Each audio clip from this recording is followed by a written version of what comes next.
तो hello friends, आप सभी का मैं आपके अपने यूट्यूब चैनल पर स्वागत करता हूं। दोस्तों, इस वीडियो में जो अभी तक आज के दिन को छोड़ करके मतलब 24 जो नवंबर को छोड़ करके 23 तक की, जैसे 14 की, 15 की, 16 की, 17 की, 20 की, 22 की, जो 23 की शिफ्ट है, उनका एवरेज स्कोर बताने वाला हूं कि अगर आपने उतने प्रश्न किए हैं, उतने आपके सही बैठ रहे हैं, तो आपके अच्छे खासे चांसेस है आपकी फिजिकल की कॉल हो आ जाएगी।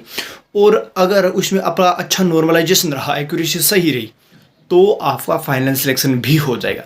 लेकिन दोस्तों, आप चैनल पे नए हैं तो चैनल को सब्सक्राइब जरूर कर लेंगे। चलिए दोस्तों, मैं एक एक दोस्तों मेरे पास सारे डेटा है, उन्हीं को बेस बना करके ही मैं बता रहा हूँ। तो दोस्तों, मैं बात करता हूँ पहले 14 तारीख वाली। दोस्तों, मैं थोड़ी बताऊंगा कि ये एवरेज बैठ रहा है आपकी शिफ्ट का, और उस दिन का कट ऑफ मैं आपको बताऊँ। एक तो दोस्तों मेरे पास उस दिन का जो रोज स्कोर है कैंडिडेट का एवरेज, वो उपलब्ध है। उसके बाद मैं बताने वाला हूँ कि नॉर्मलाइजेशन के बाद आपका अगर इतना स्कोर गया तो आपकी उस दिन के हिसाब से आपके फाइनल मेरिट बन सकती है। उसी टाइप से चीज़ें मैं आपको बताने वाला हूँ। दोस्तों, मैं पहले आपको बताता हूँ 14 तारीख की। तो दोस्तों, जो 14 तारीख को जो कैंडिडेट्स का एवरेज स्कोर बन रहा है, वो बन रहा है 63 नंबर। कितना? 63। और दोस्तों, बात बताऊं तो जो अभी तक शिफ्ट्स हुई है, उसमें जो सबसे टफ मानी जा रही है वो स्टार्टिंग मानी जा रही है। क्यों? क्योंकि उस दिन कैंडिडेट्स को आइडिया भी नहीं था कि किस टाइप का पेपर आ रहा है। तो उस हिसाब से बताऊँ तो पहले दिन की शिफ्ट 14 नवंबर की शिफ्ट का एवरेज स्कोर 63 है। दोस्तों, एक बार आप एवरेज स्कोर सुनेंगे और आपको पता लगेगा कि आपकी शिफ्ट का एवरेज क्या है।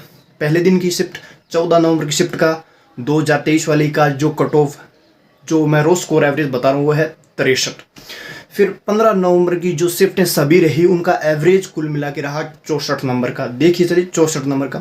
फिर मैं बात करूँ 16 तारीख वाली का, तो उसका एवरेज बैठ रहा है 65 नंबर। मतलब कैंडिडेट्स का एवरेज स्कोर 65। फिर मैं बात करूँ दोस्तों आपके सामने 17 तारीख वाली शिफ्ट का।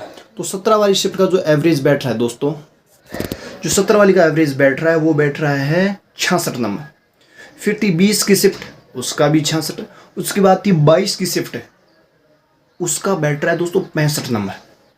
और जो 23 तारीख की कल की शिफ्ट थी, उसका था बैठ रहा है एवरेज नंबर 64 स्कोर बन रहा है एवरेज। तो दोस्तों, आप समझ गए होंगे कि आपकी शिफ्ट वाला क्या, आप वाले दिन का क्या एवरेज स्कोर है। अब चलिए दोस्तों, मैं बता देता हूँ कि आपको कितना स्कोर अभी तक आपका होना चाहिए। अब दोस्तों, ये है एक एवरेज।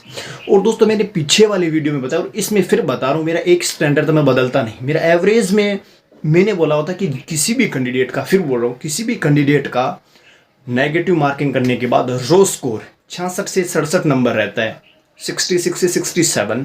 तो मैंने बोला था कि उसके फाइनल के चांसेस अच्छे खासे हैं। तो मैं उसी स्टैंड को कायम रखूंगा। क्योंकि दोस्तों, वो कह रहा है कि यूट्यूब पर जो भी आ रहे हैं, चाहे उन्होंने दिल्ली पुलिस का एग्जाम दिया हो नहीं हो, बहुत सारे ऐसे यूट्यूब वाले भी हैं जिन्होंने हर भर्ती को देखा हुआ है, उनको पता है। लेकिन कुछ कैंडिडेट मतलब यूट्यूब वाले ऐसे मिलेंगे जिन्होंने कभी दिल्ली पुलिस का एग्जाम ही नहीं दिया होगा, फिर भी वो अपना एनालिसिस दे रहे हैं। तो दोस्तों, अपना वैसा कोई नहीं है। मैंने दिल्ली पुलिस की हर प्रोसेस से गुजरा हूँ। और दोस्तों, अभी आपके प्रेम से मैं रेलवे में जॉब भी कर रहा हूँ। तो इसका मतलब ये हुआ कि मुझे ज़्यादा नहीं, लेकिन अच्छा खासा एक्सपीरियंस है इन भर्तियों का, कि इन भर्तियों का ट्रेंड किस प्रकार का रहता है। तो दोस्तों, अगर जैसे मैं मेल की बात करूं तो मैं 66 से 67, और फीमेल की कैटेगरी से बात करूं तो 60 से 61 नंबर। कितने दोस्तों?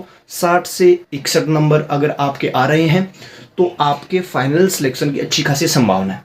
इसके अलावा दोस्तों, आपको कट ऑफ को अलग अलग, अब आप जैसे किसी स्टेट से हैं, अलग अलग स्टेट से अलग अलग कैटेगरी से आते हैं कैंडिडेट, तो वो कमेंट कर देंगे। तो मैं रिप्लाई, जब कमेंट का रिप्लाई करूंगा तो उसमें बता दूं। क्योंकि दोस्तों, आपको पता है कि हर कैटेगरी वाइज मेल फीमेल एक साथ वीडियो में एक में समेट पाना मुश्किल है।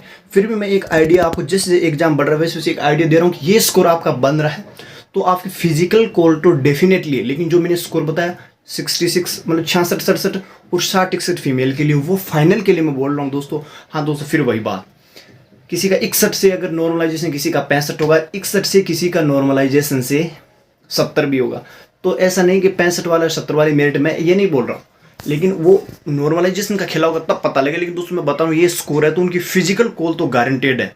फिर किसी के नॉर्मलाइजेशन ज़्यादा बढ़ेंगी तो उसका फाइनल होगा, किसी का नहीं का। वो दोस्तों नॉर्मलाइजेशन के बाद की बातें हैं। लेकिन दोस्तों, अभी तक की बात करूँ तो नॉर्मलाइजेशन सबसे ज़्यादा होगा, वो अभी तक के डाटा के हिसाब से पहले दिन की शिफ्ट 14 नवंबर की शिफ्ट का होगा।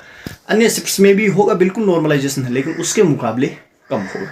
तो दोस्तों, मैंने सारी शिफ्ट्स का आपको एक एवरेज आइडिया दे दी। इसके बाद मैं फिर यही बोलना चाहूँगा, अगर आपका अब भी कोई डाउट है तो आप कमेंट कर देंगे, मैं आपका 100% जवाब दूंगा। क्योंकि दोस्तों, मेरा मेन उद्देश्य यही है कि मैं आपको इस भर्ती से जुड़े सारी सूचना सही दूं, क्योंकि दोस्तों मैं इस पूरी भर्ती प्रोसेस से गुजरा हूं, तो ऐसा शायद ही कोई स्टेप हो जो इस आपके भाई से छुपा हुआ। इसीलिए बोल रहा हूँ, चैनल को सब्सक्राइब कर लेंगे और दोस्तों के साथ शेयर भी जरूर करेंगे।